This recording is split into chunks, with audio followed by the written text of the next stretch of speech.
Bonjour à tous, alors aujourd'hui comme promis, je reviens pour une petite série de vidéos, comme je vous l'ai dit dans mes précédentes vidéos, qui va porter sur les soins capillaires, donc sur les cheveux. Et aujourd'hui j'ai décidé d'aborder le thème plus précis du henné. Disons que je suis inscrite sur pas mal de groupes, comme je vous l'ai déjà dit.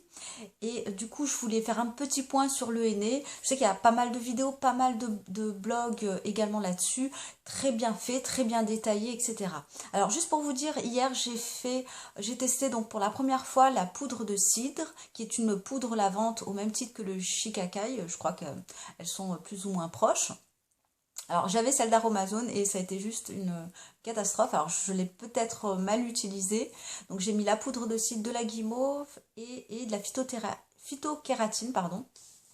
J'ai laissé poser ça une demi-heure sur ma chevelure et du coup avec du recul je me suis dit que j'aurais dû uniquement l'utiliser, c'est-à-dire en lavage, en massant un petit peu le crâne et on lave derrière et donc j'ai mis un après-shampoing. Du coup aujourd'hui mes cheveux ils sont vraiment hyper secs, mais secs de chez sec, hein, de la racine jusqu'aux pointes. Je pense faire du coup un petit peu plus tard dans la soirée un bon lait de coco avec de l'argile un petit peu pour permettre aussi de dégorger mes nombreux aînés que j'ai pu faire puisque je compte donc dans les prochains jours, les prochaines semaines me mettre du henné rouge pour avoir des reflets un petit peu plus rouges, hein. On va voir ce que ça donne mais voilà. Donc ça c'était juste la petite partie en amont, en introduction avant celle que je vous fais maintenant. Alors donc on va parler du henné. Alors, je vais vous parler du henné neutre et du henné colorant. On va d'abord commencer par le henné colorant.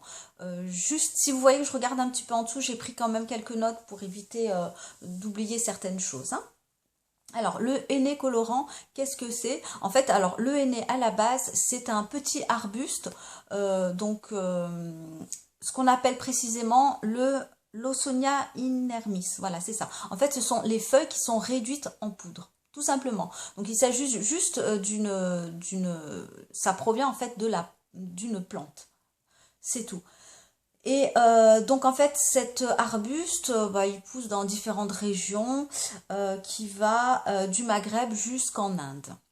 Et on a également sur le henné colorant différents tons qui va de l'orangé au brun. Alors, vous avez différentes catégories de henné. Alors, je vais vous citer quelques henné évidemment que tout le monde connaît. Vous avez le henné tazarine. Alors le henné tazarine, vous en avez deux sortes. Lui qui vient du Maroc, le BAQ et le henné tazarine non BAQ, on va dire. Euh, alors lui, il est sur des tons plutôt orangés, en donnant plutôt des reflets cuivrés. Sur ma base très noire, pour ainsi dire, c'est vrai que j'avais quand même au soleil des reflets plutôt oui, cuivrés, on va dire, hein. Ce qu'il faut savoir aussi, c'est que le henné tazarine, c'est vraiment le plus clair des henné. C'est-à-dire que si vous avez les cheveux très bruns, voire noirs comme moi, ou même châtain clair, châtain plus clair, vous pouvez l'utiliser parce qu'il ne va pas trop foncer, en tout cas, la chevelure. Ensuite, vous avez le henné gabès. Le henné gabès, lui, vient de Tunisie et il donne plutôt dans les tons rouges. Des reflets rouges, hein. Tout dépend de votre couleur de base de toute façon. Le henné d'Égypte, lui, va donner du roux et du cuivré. Voilà, tout dépend aussi de votre couleur de base. Si vous êtes sur une base châtain clair, il va vous donner plutôt du roux cuivré. Et la couleur va s'accentuer également aussi au fur et à mesure donc des applications et des couches. Vous avez le henné du Yémen. Alors, lui, il va donner plutôt du rouge aussi. Il va avoir, je crois, tendance un petit peu à lisser le cheveu. Donc, si vous tenez à vos boucles, faites attention. Alors, surtout si vous avez des boucles, j'ai envie de dire, évitez le BAQ. Bon, même s'il est d'une meilleure qualité, qui donne de, des intensités de couleurs beaucoup plus fortes. Par exemple, si vous prenez le Yémen aura quand même tendance plutôt à lisser le cheveu, à le raidir au fur et à mesure des applications. Vous avez le Jamila aussi, pareil, alors lui il vient du Pakistan. Alors celui-là c'est le plus agréable à poser. Il me semble avoir utilisé une fois, il y a à peu près plusieurs mois quand même. Et c'est vrai que c'était vraiment une crème dessert, hein, il s'applique vraiment de manière quasi comme une coloration standard, mais voilà, il s'applique vraiment très très bien. Il y en a qui sont quand même plus difficiles à appliquer, hein. Ensuite, vous avez le Raja. Le Rajasthan, plus précisément, qui vient d'Inde. Alors lui, il va donner du marron acajou et il est également facile à poser.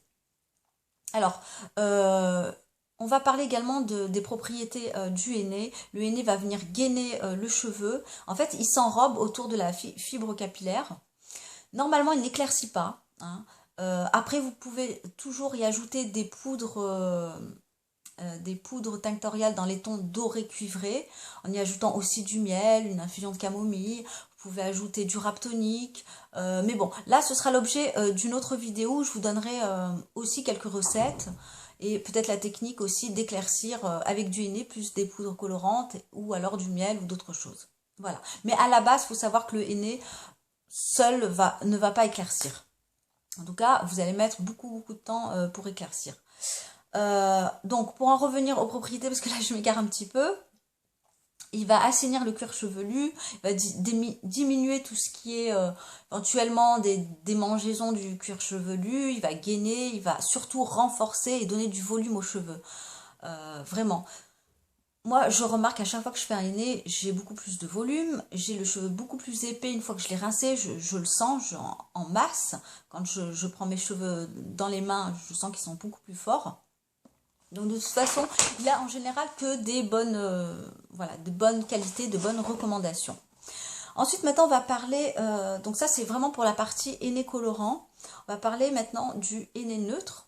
Alors le henné neutre, il vient complètement d'un autre arbuste qui provient d'Inde et qui s'appelle le cassia.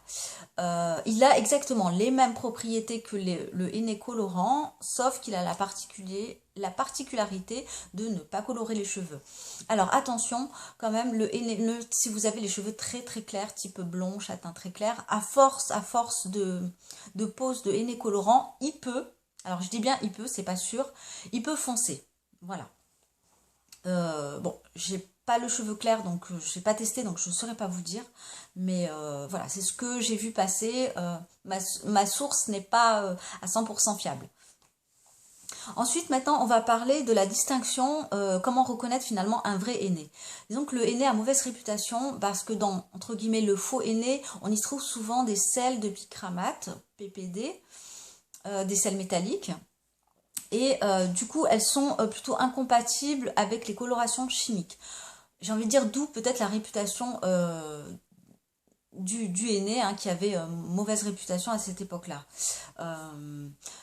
Donc voilà, faites attention, vérifiez surtout bien la composition du henné, évitez donc ces fameux sels métalliques. Moi, je les achète souvent donc sur les sites internet. Vous pouvez aussi en trouver du henné neutre en grande surface type Auchan, qui est de bonne qualité. Alors la marque, je ne sais plus, c'est Natura Henné, je crois. Sinon, bon, voilà, moi je les achète sur internet, sur le site Henné Soin d'ailleurs, Indigo et compagnie aussi, bon, sur lequel j'ai jamais acheté. Donc évidemment vous avez Aromazone, mais là pour la qualité on est sur une qualité un petit peu moindre, voilà. Mais bon, ce sont quand même des henné clean, donc là-dessus il n'y a pas de souci. Bon voilà, vous avez différents sites sur internet où vous pouvez vous procurer du henné de bonne qualité. Qu'est-ce que je voulais également vous dire? Alors je ne vais pas vous parler de coloration chimique puisque moi a priori j'en ai jamais faite, hein. C'est pas a priori, j'en ai jamais faite. Donc bon voilà, je suis pas très calée là-dessus. Donc je vous ai parlé de la qualité des henné, également voilà, de l'hydratation, de la nutrition. Juste deux mots, c'est que quand vous faites votre préparation, donc avec de l'eau chaude, voilà, chaude bouillante, hein, enfin plutôt chaude, n'hésitez pas à ajouter, et d'ailleurs c'est fort recommandé puisque le henné assèche, d'y ajouter des hydratants. Des choses que vous avez dans la cuisine, type, alors moi ce que j'adore c'est le yaourt, l'aloe vera et le sirop d'agave. Ce sont vraiment mes hydratants préférés que j'ajoute le plus souvent hein, quand j'en ai. Après vous avez le fromage blanc, vous pouvez y mettre, il y en a qui mettent de la compote de pommes, du miel, de la phytokératine, de la glycérine et j'en passe. Voilà, donc je referai une vidéo beaucoup plus complète sur les hydratants à ajouter, puisqu'il y en a une liste, j'ai envie de dire, phénoménale. Après, à vous de voir lequel va correspondre le mieux finalement à votre type de cheveux. Mais voilà, il y en a vraiment beaucoup. Il y en a qui ajoutent aussi de l'huile végétale. Pour ma part, je ne l'ai jamais fait. Voilà, mais une cuillère, souvent on recommande en termes de dosage, une cuillère à soupe. Donc dans la préparation complète, pas plus, parce que sinon ça va altérer en fait la couleur. Elle sera du coup moins intense. Mais bon, voilà, on peut quand même le faire. Ensuite, voilà, au niveau des accessoires, donc je vais finir par cette partie pour vous présenter en fait ce qu'il faut avoir quand on souhaite préparer un henné et qui n'est en soi pas obligatoire, mais en tout cas moi ce que j'ai. Alors le basique, c'est du film alimentaire qu'on trouve de partout, que moi j'utilise une fois que j'ai posé mon henné sur les cheveux. Et je m'enrobe la tête, les cheveux de ce film. Et derrière, je vais mettre une serviette en microfibre. Alors désolée, elle est un petit peu sale. Ici, elle est jaune. Vous pouvez trouver, moi celle-ci, je l'ai achetée chez Tati. Mais bon, je crois qu'on en trouve chez Jiffy ou même ailleurs. Elle est très pratique parce que vous avez ici un bouton. Hop, vous pouvez l'accrocher par là. Elle est en coton simple, enfin ils disent microfibre, ça coûte vraiment pas grand chose et ça suffit vraiment uniquement pour on va dire avoir une tête présentable, hein, même si c'est pas super, hein. Voilà, donc ça garde le henné bien au chaud avec le film plastique. Évidemment, si vous utilisez du henné colorant, des gants pour éviter de vous tacher les mains. Ça, c'est un basique à avoir. Et alors, autre chose, mais qui est facultatif, que moi j'ai acheté dans une boutique de coiffeur pour poser le henné. Ça, c'est quand même très pratique, surtout en racine. Bon, d'ailleurs, c'est fait pour, hein, c'est un pinceau de coloration chimique, de coloration tout court, hein. Et donc, hop, on peut le passer et vous avez ça. Hop, vous soulevez la mèche et vous prenez la matière et vous pouvez repasser directement dessus. Voilà. Donc bon, ça, je vous avoue que je l'utilise pas tout le temps. Je dois l'utiliser une fois sur 3, et encore. Souvent, c'est vrai que le henné a du mal à prendre également en racine. Bon, voilà.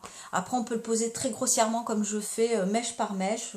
Moi, j'ai la tête en bas, donc dans la enfin sur le lavabo plutôt. Et non, pas la tête en bas, je vous dis des bêtises. Je divise mes cheveux en deux, hop, au niveau de l'arrêt. Et puis, je commence par là. Oui, je commence par là. Donc en fait, je prends une mèche. Donc je pose le henné. Et en fait, voilà, je fais comme ça un petit peu grossièrement. Et ça plaque en fait la mèche sur le cheveu. Et puis je finis jusqu'à derrière. Voilà, et donc je fais toute la tête comme ça. Et on se retrouve bien belle à la fin. Voilà. En tout cas, si vous avez des questions, n'hésitez pas à me les poser en commentaire. C'est possible que j'ai oublié un certain nombre de choses. En tout cas, je pense vous avoir dit l'essentiel. N'hésitez pas, surtout si vous débutez avec le henné, peut-être commencer par un henné neutre pour voir un petit peu, voilà, vous donner la main. Il faut savoir que c'est assez long, enfin moi je trouve ça assez long en termes de préparation, enfin de préparation en soi c'est pas hyper long, d'application et surtout de pose, parce qu'en plus derrière il faut laver le contenant, il faut nettoyer un petit peu le lavabo, etc. Mais bon, au final, j'ai envie de dire, on y gagne, on fait ça quand on est tranquillement chez soi, qu'on ne souhaite pas forcément sortir, après on peut sortir. Moi ça m'est arrivé d'ailleurs de sortir avec le henné. J'avais mis un petit foulard comme ça au-dessus de la tête. Voilà, si on est vraiment contraint de sortir, hein, faut pas non plus que ça empiète sur la vie. Donc voilà, moi je mets un petit foulard et puis c'est parti. Voilà, donc vraiment je vous remercie de m'avoir regardé.